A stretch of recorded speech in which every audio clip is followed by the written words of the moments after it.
গোপাল, যাচ্ছে গোপাল। আজকের মজার গল্প, গোপালকে কৃষ্ণনগর থেকে তাড়ানোর পরিকল্পনা। মন্ত্রী মশাই বটাঘটার সাথে দেখা করে বলে, বটাঘটা, লেগে থাক লেগে থাক, গোপালের পিছনে লেগে থাক, ও যাতে কোনো সুযোগ না পায়। বলে, মন্ত্রী মশাই, আপনি তো অনেক দিন থেকেই বলছেন আমাদের পেছনে লেগে থাকার জন্য, কিন্তু লেগেই তো আছি, কোনোই তো কিছু কাজ হচ্ছে না। বলে, না, এবারে কিন্তু এমন লেগে থাকতে হবে যে গোপালকে আমরা এই কৃষ্ণনগর থেকে তাড়িয়েই ছাড়বো।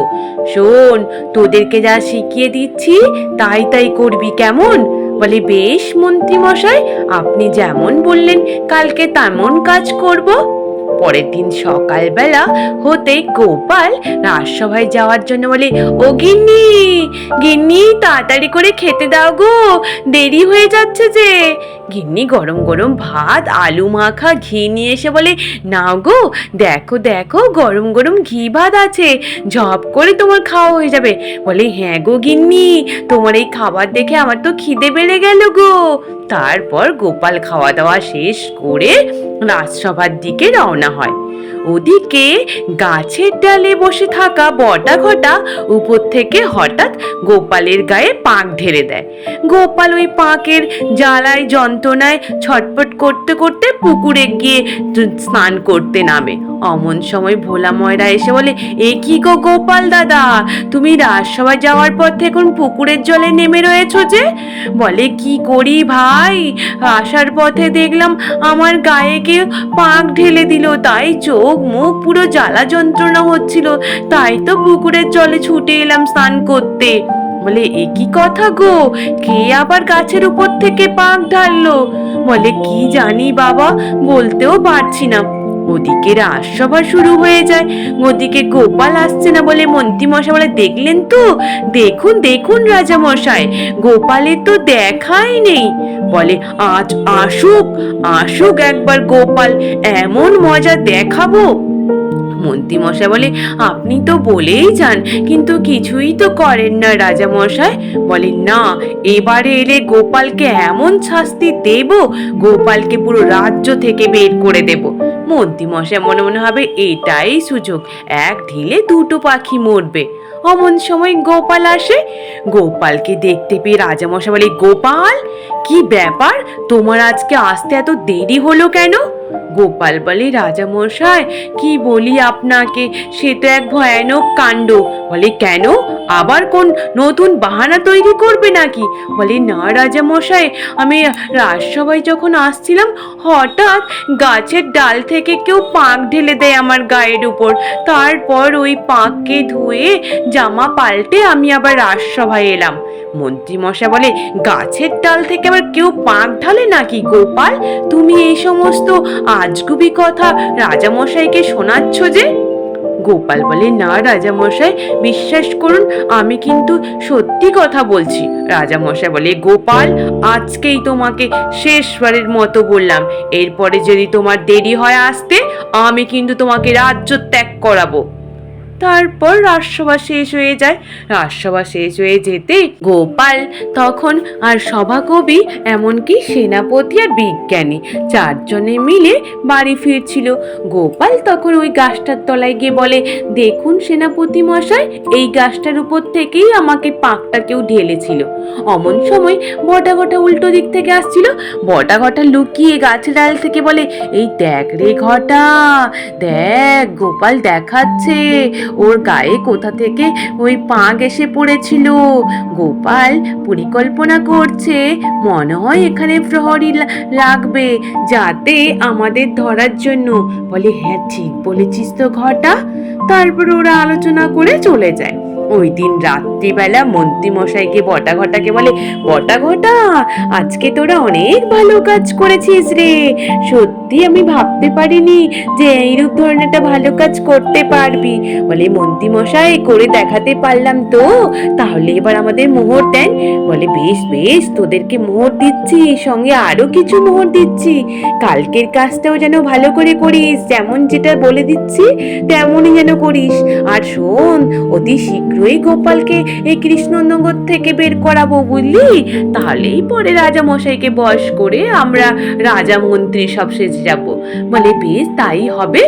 পরের দিন সকালবেলা গোপাল পুনরায় রাজসভায় আসার পথে হঠাৎ গোপালের পেছন থেকে কেউ ওই গুলতি করে ঢিল মেরে দেয়। গোপাল তখন মাথা ঘুরে চক্কর দিয়ে মাটিতে পড়ে যায়। বলে হায় হায় রে, আমি তো কিছু দেখতে পাচ্ছি না। ওদিকে বটা ঘটা বলে চল চল, গোপালের মাথায় তো আমরা গুলতি দিয়ে মাটি ছুঁড়ে মেরে দিয়েছি, এবার পালিয়ে যাই চল। ওই পথ দিয়ে ভোলা ময়রা আসছিল। ভোলা ময়রা বলে কি ব্যাপার, ওখানটায় কে শুয়ে রয়েছে? নিশ্চিত গোপাল দাদা। অমনি গোপালের কাছে গিয়ে গোপালকে নাড়াতে থাকে। বলে ও গোপাল দাদা, গোপাল দাদা, এ কি গো, তুমি মাটির মধ্যে একটু শুয়ে রয়েছো কেন? গোপাল উঠে বসে বলে ভোলা, আমি রাজসভায় যাওয়ার পথে কেউ একটা আমার মাথায় ঢিল ছুঁড়ে মারলো, আমি কিছুই দেখতেই পাচ্ছিলাম না ভোলা। বলে কে বলো তো তোমার পিছনে এরূপ করে লেগে রয়েছে?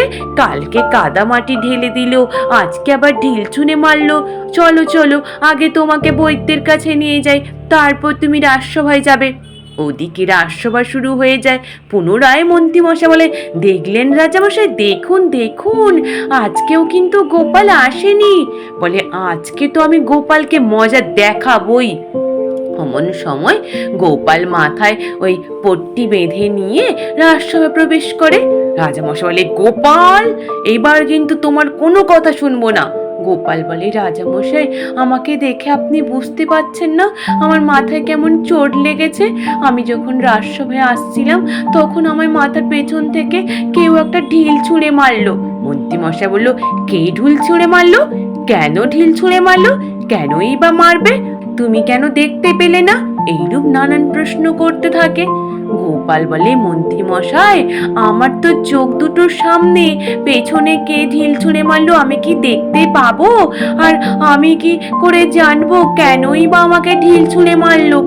রাজা মশাই বলে বেশ, এবারের মতো তোমায় কিছু বললাম না, পরের বারে যেন এইরূপ না হয়।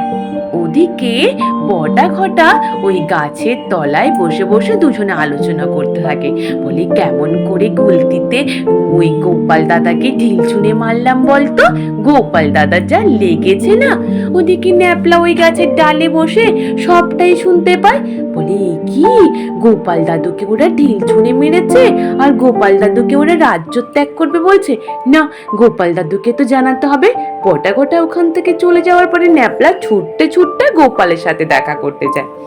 গোপাল রাজসভা থেকে ফিরছিল, গোপালকে গিয়ে সবটাই খুলে বলে। গোপাল বলে তাই না কি রে? ওদিকে মন্ত্রী মশাই বটা ঘটার সাথে দেখা করে। বলে আজকে গোপালকে এমন ঢিল ছুঁড়ে মেরেছি, দেখলেন তো গোপালের কেমন মাথাটা ফেটেছে? বলে হ্যাঁ রে, ভালো কাজ করেছিস। তারপর গোপাল পরের দিন সকালবেলা ঘুম থেকে উঠতে গোপালের গিন্নি বলে কি গো, তাড়াতাড়ি করে বাজারে যাও, বাজারটা করে নিয়ে এসো গিয়ে। বলে বেশ বেশ গিন্নি, বাজারের থলেতে দাও। তারপর বাজারের থলে নিয়ে বাজার যায়। ওদিকে মন্ত্রী মশাই বটা ঘটাকে নিয়ে গিয়ে 2 ব্যাগ ভর্তি করে বাজার করে নিয়ে আসে। বটা ঘটা বাজারের ভারিতে বাঁকা হয়ে যায়। গোপাল বলে এ কি মন্ত্রী মশাই, আজকে দেখছি ব্যাগ ভর্তি করে বাজার করে কিনে নিয়ে আসছেন যে? মন্ত্রী মশাই বলে তোমাকে বলবো নাকি? গোপাল সরো সরো, আমাদের সামনে থেকে সরো। গোপাল বলে কেন সরবো মন্ত্রী মশাই? কেনই বা আপনি বাজার করলেন ব্যাগ ভর্তি করে? মন্ত্রী মশাই বলে গোপাল তুমি সরবে, তোমার কেনর কৈফিয়ত আমি দিতে পারবো না। বলে মন্ত্রী মশাই, আমি কেন সরবো আপনার পথ থেকে? আমি তো দাঁড়িয়ে থাকবো। অনেক কেন কেন করে প্রশ্ন করছিলেন কালকে রাজসভায়, তাই না? আজকে এবার আমার প্রশ্নের উত্তর দেন। মন্ত্রী মশাই বলে বটা ঘটা পালা, গোপাল পাগল হয়ে গেছে। অমনি বটা ঘটার পেছনে আর মন্ত্রী মশাই পেছনে গোপালও তাড়া করতে থাকে। বলুন বলুন মন্ত্রী মশাই, কি বাজার করেছেন, কেন বাজার করেছেন, আর কেনই বা এইরূপ করে ছুটে পালাচ্ছেন? এইরূপ করে গোপাল ছুটতে থাকে। গোপাল পেছনে ছুটতে ছুটতে সোজা মন্ত্রী মশাই বাড়ি পর্যন্ত পৌঁছে যায়। ওদিকে মন্ত্রী মশাই চিৎকার করে বলে গিন্নি গিন্নি, তাড়াতাড়ি করে দরজা খোলো গিন্নি। মন্ত্রী মশাইয়ের কথা শুনে মন্ত্রী গিন্নি বেরিয়ে আসে। অমনি গোপাল বলে গিন্নিমা, বলুন দেখি মন্ত্রী মশাই বটা ঘটা কেন ছুটে পালিয়ে এলো? বলে নিশ্চিত ওরা অন্যায় করেছে, তাই হয়তো ছুটে পালিয়ে এসছে। বলে বলুন দেখি গিন্নিমা, কেন এরা ছুটে পালিয়ে এসছে বা কি অন্যায় করেছে? বলে ওরা তো চাইছিল যে আপনাকে এই রাজ্য থেকে বের করে দেবে, তাই এইরূপ করে আপনার পেছনে লেগে রয়েছিল। বলে ও মন্ত্রী মশাই আর বটাঘটা, আমাকে রাজ্য ত্যাগ করার পরিকল্পনা, এবার তাড়াতাড়ি করে মেনে নেন, নইলে যে কালকে আরো বেশি শাস্তি পাবেন। এই কথা শুনে মন্ত্রী মশাই বটাঘটা বলে, গোপাল এবারের মতো ছেড়ে দাও, আমি তোমাদের কাছে হার মেনেছি গোপাল, আর তোমার পেছনে লাগবো না গোপাল। এইরূপ বলে মন্ত্রী মশাই গোপালের কাছ থেকে